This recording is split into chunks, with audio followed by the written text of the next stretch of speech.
friends. This is democracynow.org, the War and Peace Report. I'm Amy Goodman. WikiLeaks founder Julian Assange is set to find out next week whether he's exhausted all potential challenges through the British courts to being extradited to the United States. The two-day hearing before the British High Court of Justice is scheduled to take place in London on Tuesday and Wednesday.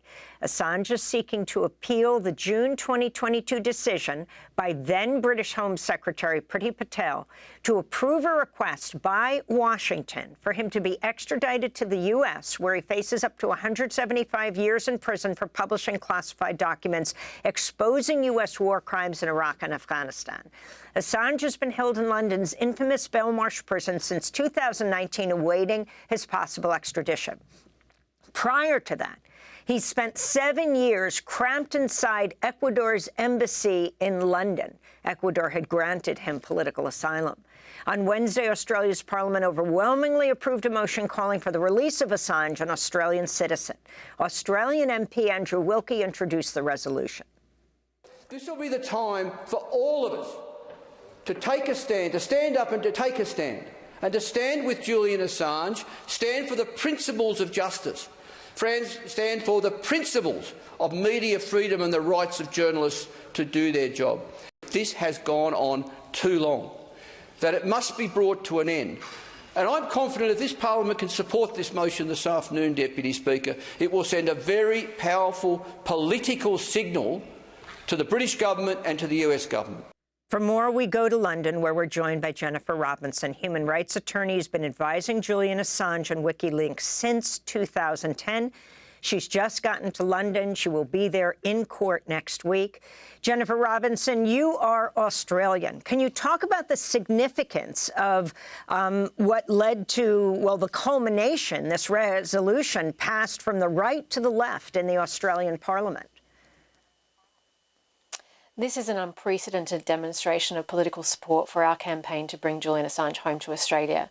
As a fellow Australian citizen, I've never seen anything like this in the Australian Parliament. The Australian Parliament, and indeed supported by the Prime Minister and the government, calling on the US and the UK for Julian to be able to return home safely to Australia, is a very strong signal to the United States that it is a priority for the Australian government, for the Australian people and our Parliament, that Julian Assange be freed.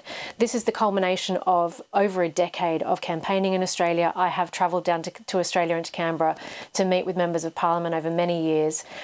Campaign groups, community groups have been putting pressure on their local MPs and on the Parliament to do this. And I think it's a demonstration of the power of community organising and the important principle that this case raises for the Australian people and for the Australian government. So can you talk about how Julian Assange is seen in Australia? I mean, Australia is a close U.S. ally. What kind of conversations has the Prime Minister Albanese had with President Biden, who's called, at least in the past, called Julian Assange a high-tech terrorist? The strong sentiment in Australia that this is an Australian citizen. He's an award-winning journalist and publisher. He's won journalism awards around the world. He won the Sydney Peace Prize for the publications for which the US wants to prosecute him. So there's a huge amount of public support for Julian at home, which is reflected in this parliamentary resolution.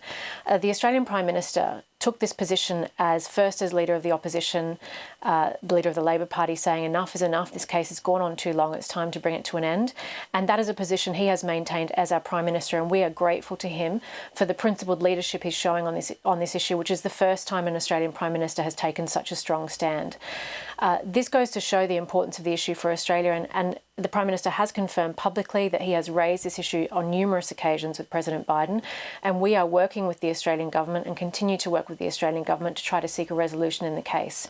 It's time that the United States respects our special relationship and listens to the calls of the Australian people and our Parliament and our government and drops this case. It's dangerous for US press freedom, it's dangerous for all journalists in the United States, and this is now an issue of a matter of the relationship with Australia. So what indications do you have that the Biden administration will respond or possibly drop the extradition request? And what indications do you have what the court is going to rule next week, the High Court in Britain? We certainly hope that the Biden administration will listen to the Australian government and our repeated calls for this case to be dropped. We want to see this matter dropped, and we want to see Julian be able to go home safely to Australia. But next week, we're in the sharp end of the case. We are looking down the barrel of our potentially Julian's final appeal in the UK. If we are refused permission to appeal on all grounds next week, Julian's extradition will be ordered. The only avenue of appeal left available to us, that will be the end of his appeals in the UK, we cannot appeal to the Court of Appeal, the Supreme Court, will be the European Court of Human Rights. And we are prepared to make a provisional measures application, which we hope will prevent his extradition. But if we're unsuccessful, he'll be on a plane to the United States and in prison in the United States. And that's how serious this matter is. That's how close we are to the very end of this case. What message do you think is being sent? It's not just about Julian Assange found guilty in the United States and not clear what kind of trial he would have here in the United States, but that he faces 175 years in prison. What message is this to the New York Times, to El País, to Der Spiegel, to The Guardian, to newspapers all over the world who published the WikiLeaks findings? As we've been saying for years, this case sets a dangerous precedent for all journalists. It is, of course, what we call the New York Times problem, that Julian Assange was engaged in journalistic activity, the same kind of activity that journalists engage in every day, indeed the same activity that all those newspapers engaged in publishing this material. This precedent, if Julian is prosecuted, will be setting a precedent that any journalist anywhere in the world, not just in the United States, but anywhere in the world, could be prosecuted and extradited to the United States to face prosecution for publishing truthful US information. This is the first time in history the US is pursuing a publisher under the Espionage Act. It crosses all legal thresholds in terms of the First Amendment and will set a dangerous precedent not just for Julian and WikiLeaks, but for the entire media. That's why this is so concerning. And these arguments will feature in our appeal this week. We'll also be making the point that if extradited to the United States, this is a grave threat to free speech.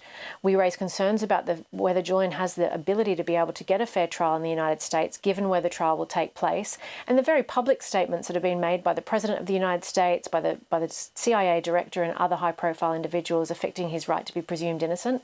So there's a number of serious concerns, including spying on us as lawyers, unlawful spying on Julian, the seizure of his legally privileged material. This case is rife with abuse. So leaving aside the very principled free speech concerns that have been raised by the New York Times and the Washington Post, that this is criminalising public interest journalism, there's also incredible due process concerns with this case, and I think should be a cause for concern for anyone who cares about civil liberties. And on a very different issue, but the top story today, you are a global human rights attorney. Your response, though we can't confirm it independently, Russian state media reporting that the imprisoned opposition leader Alexei Navalny has died in an Arctic Circle Russian prison at the age of 47. This news is utterly devastating, not just for Navalny's family, but for the Russian people. He's been an incredibly brave and courageous advocate for democracy, not just as opposition leader, but of course, let's not forget his investigative journalism, which revealed and exposed the corruption of Russia's ruling elite. It's a very sad day for his family and a very sad day for democracy in Russia. Jennifer Robinson, human rights attorney, has been advising Julian Assange and WikiLeaks since 2010, speaking to us from London, where she'll attend the court hearing next week, and Democracy Now! Will be covering that extensively. When we come back, we look at the case of Hind Rajab, 6-year-old Palestinian girl in Gaza, called for help after her family was shot and killed by Israeli forces. 2 weeks later, their bodies were found alongside the 2 rescue workers from Palestine Red Crescent who tried to save her. We'll speak with Palestine Red Crescent. Back in 20 seconds. عصفور طل من الشباك وقال لي يا نونو خبيني عندك خبيني دخلك يا نونو خبيني عندك خبيني دخلك يا نونو قلتله انت من وين قال لي من حدود السماء قلتله جاي من وين قال لي من بيت الجيران قلتله خايف من مين قال لي من tomorrow by Marcel Khalifa and Umayma Khalil.